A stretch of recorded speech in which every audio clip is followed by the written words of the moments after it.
Hello viewers, welcome to my channel. मैं हूं physio Abhijit और आज इस वीडियो में हम बात करेंगे लो बैक पेन यानी कमर दर्द के कुछ कॉमन कारणों के बारे में। व्यूअर्स, जो सबसे पहला कारण है वो है पुअर पोस्चर यानी गलत पोस्चर में बैठना, खड़े रहना या कोई भी एक्टिविटी करना। इसके कारण क्या होता है, जब हम गलत पोस्चर में ज़्यादा देर तक बैठे रहते हैं, खड़े रहते हैं या कोई भी एक्टिविटी करते हैं तो हमारी जो कमर है, जो लोअर बैक है, उस पर लगातार एक दबाव, एक स्ट्रेस बना रहता है, जिसके कारण आपको कमर दर्द हो सकता है।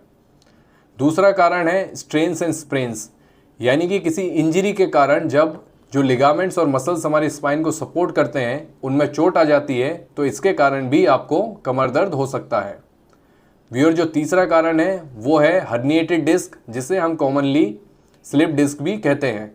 व्यूअर्स, हमारी जो स्पाइनल डिस्क होती है यानी कि रीढ़ की हड्डी के बीच में जो गद्दी होती है, उसका जो बीच वाला भाग होता है जिसे हम न्यूक्लियस पल्पोसस कहते हैं, वो जेली की तरह होता है और ये जो बीच वाला भाग है वो बाहरी हिस्से से घिरा रहता है, जिसे हम एन्युलस फाइब्रोसस कहते हैं। व्यूअर्स, डिस्क का बाहर वाला हिस्सा एन्युलस फाइब्रोसस जब ब्रेक हो जाता है तो जो अंदर वाला हिस्सा है न्यूक्लियस पल्पोसस, वो बाहर वाले हिस्से पर दबाव डालता है, उसे पुश करता है, जिसके कारण डिस्क की जो साइज है वो बढ़ जाती है और डिस्क बल्ज देखने को मिलता है। ये डिस्क बल्ज जो नसें वहाँ से निकलती हैं उस हिस्से से, उन पर दबाव डालता है, जिसके कारण दर्द, झंझनाहट, सुन्नपन और कमजोरी कमर से लेकर पैर तक पेशेंट को महसूस होती है। व्यूअर्स, वीडियो में आगे बढ़ते हैं और जानते हैं अगले कारण के बारे में, जो कि है डिस्क डीजनरेशन। व्यूअर्स, समय के साथ हमारी जो स्पाइनल डिस्क होती है यानी कि जो रीढ़ की हड्डी के बीच में गद्दी होती है वो डीजनरेट हो जाती है, कोलैप्स हो जाती है, सिकुड़ जाती है, जिसके कारण जो बटेब्रा होती हैं यानी कि जो रीढ़ की हड्डियाँ होती हैं वो आपस में घिसने लग जाती हैं और इसे हम ऑस्टियोआर्थराइटिस कहते हैं। व्यूअर्स, जब डिस्क कोलैप्स हो जाती है और ऑस्टियोआर्थराइटिस होता है तो हमारी बॉडी नई बोन बनाती है बटेब्रा को सपोर्ट करने के लिए, और जब इस बोन का ओवर ग्रोथ होता है, व्यूअर्स, से बड़ी हुई हड्डी क्या करती है, हमारी जो स्पाइनल कैनाल है जहाँ से नसें निकलती हैं उसको छोटा कर देती है, जिसे हम लंबार स्पाइनल स्टेनोसिस कहते हैं, और ये भी कमर दर्द का एक बड़ा कारण होता है।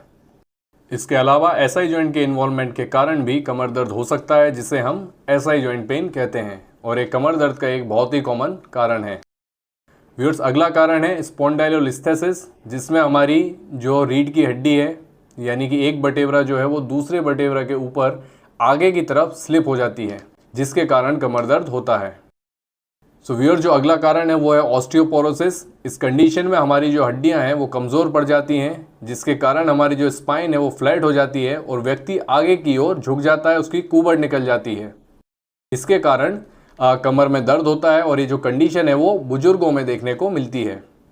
कुछ कंडीशंस ऐसी होती हैं जिसमें हमारी जो स्पाइन का शेप है उसमें बदलाव देखने को मिलता है, जैसे कि स्कोलियोसिस। तो ऐसी कंडीशंस के कारण भी कमर में दर्द होता है। स्पाइन में इन्फेक्शन जैसे कि टीबी के कारण भी कमर में दर्द हो सकता है।